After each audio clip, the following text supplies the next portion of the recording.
Happy Black History Month. Let's talk comic books. So, if you were a betting person, and if I were a betting person, and I placed a bet to you and asked you, who do you think was the first ever black superhero in comic books? Who would you say? Don't worry, I'll give you a minute. You got it? Cool. Chances are you're probably wrong. Now, I know what you're thinking. You're probably thinking, Josh, of course, Black Panther, King T'Challa, was the first black superhero in comic books. It's a great guess, but you're wrong. Now, other people might even be thinking, okay, if it's not Black Panther, probably Luke Cage. No, not him either. I love Power Man, but he came out in the 1970s during the black exploitation era. Not Power Man, not Luke Cage. But if you're a comic book aficionado, you might even go even further back and say, well, you know, there were Golden Age comic books, and there was a character called Lion Man who appeared in All Negro Comics #1. That is not the first black superhero in comic books either. In fact, I will show you the first ever black superhero in comics ever.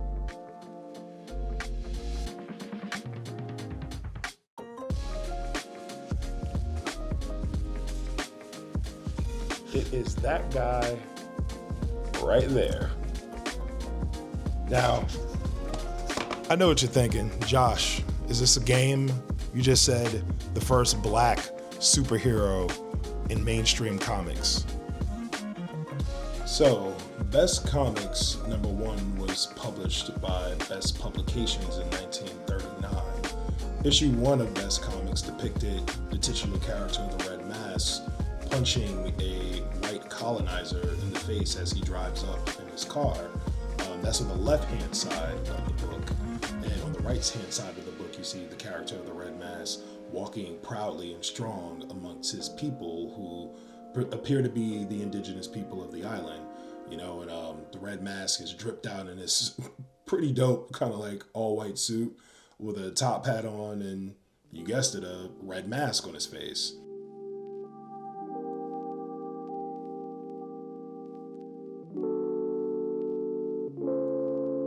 This is 1939 in Arkansas. Any depictions of a black man committing violence against anyone white was a big no-no. So when the people of Arkansas caught wind of this, the publication had a lot of flack on their hands. And essentially what happened is that the publication, Best Comics, they got death threats and a lot of letters and just angry people saying, how dare you put this white man in peril and have this black guy punching him in the face as he drives up. It's kind of funny when you think about it now, just because it's like, okay, not that many people read comic books now, but you know, back in the day, comic books were very easy to digest entertainment. People read them and threw them away. But if you're a guy in Arkansas walking past a spinner rack or at the grocery store and you see a black dude punch a white dude in the face, you know, you're probably gonna feel some type of way about it. And they did. And it got back to the publication out of either fear or self-preservation. The publication, Best Comics, made a little bit of adjustments to the covers. Now, I said the covers, not inside the book. See, so what happened is that Best Comics publication changed the character of the Red Mask from black to white, but only on the front covers of the remaining 3 issues. As you go down the line, you see Best Comics #1, the character of the Red Mask, you know, black as ever, doing his thing, and then issues 2, 3, and 4, the character appears as white on the cover. And he appears a little bit more violent, and he's the one actually shooting the natives and the people of color. But that only took place on the cover of the book. On the inside of the book, he was as black as my shirt, you know, doing all the same things that you seen him do on the front cover. But I thought that was pretty interesting that the publication kind of trolled all the readers, or at least the people walking past the book, saying, you know what? Look, guys, we heard you. We heard your screams. We heard your concerns. He's not black no more. You know what I'm saying? He's a white dude. Don't worry about it. But that really wasn't the case. So they kept him black inside the book, kept him white on the covers, but eventually people caught wind of it. And eventually the publication of Best Comics had to stop being printed because of it. Now, obviously, this is nearly 90 years ago. This is the story that, as it unfolds, but it kind of checks out when you look at the cover from issue 1 to issues 2, 3, and 4. A lot of them, you know, there's a lot of trolling going on there, as you would see. But the big deal of this is, why is all this so important? I mean, yeah, it's a pretty cool story, but who would care, you know? But as I said to you guys, remember, this is 1939 in Arkansas.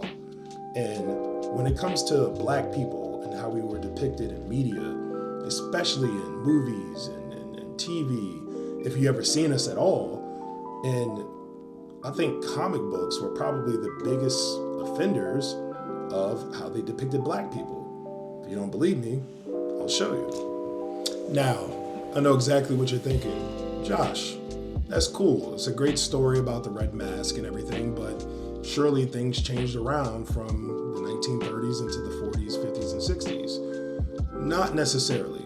Yes, we did get a lot of great black characters later on in the 70s, 80s, and 90s, and so on. You know, there was Blade, Cage, Black Lightning, Black Panther, black. There was a lot of black characters with black in the name. No one's going to deny that.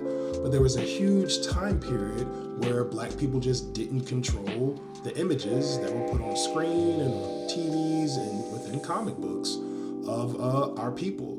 And what that opened the door to was caricatures of black people. Now, I need to show you an image of a character by the name of Ebony White. Now, don't Google him yet. I'm going to show you this image, and what I want you to do is hold the first thought that pops in your head once you see this character. You ready? Okay, here he is. That little guy in the middle of the heart is Ebony White. Now, why is that guy so important? Because Ebony White is the sidekick to a very popular pulp character called the Spirit. Now, whatever thought that popped into your head is likely not wrong, because that image of Ebony White is very striking, very provocative, and to a lot of people, very offensive. Now, I want you to keep that image of Ebony White in your head, because oftentimes people say, well, you know, that was a one-off. You know, Will Eisner drew that character because, you know, he thought it was funny, or he just kind of took inspiration from what was out there in the world. But that's the biggest issue. If you can't control your image, people can draw you and depict you however they want. Now, I have one more comic book image to show you to kind of prove my point about that. Now, this is a lesser known comic book, and it has a similar depiction that you'll notice to Ebony White. Now, this is Clean Fun starring Sugarfoot Jones, and it came out in 1944. And as you'll notice, the character Sugarfoot Jones is depicted very similar to Ebony White, where he doesn't resemble that of a human being. He looks like a small ape man, as well as the woman on the cover with Sugarfoot Jones. And if you juxtapose that to the back of the comic book, where he's drawn, there is a white man in the book as well that looks like a regular human being. And of course, as time went on, especially in the 1990s, we got a publication that was particularly aimed at black people, for black people, by the name of Milestone Media, that produce black comic books such as Static, which is Virgil Hawkins and plenty of other black characters.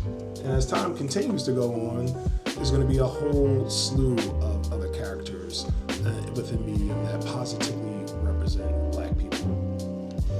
But thank you for tuning in. Hopefully this was educational, slightly entertaining.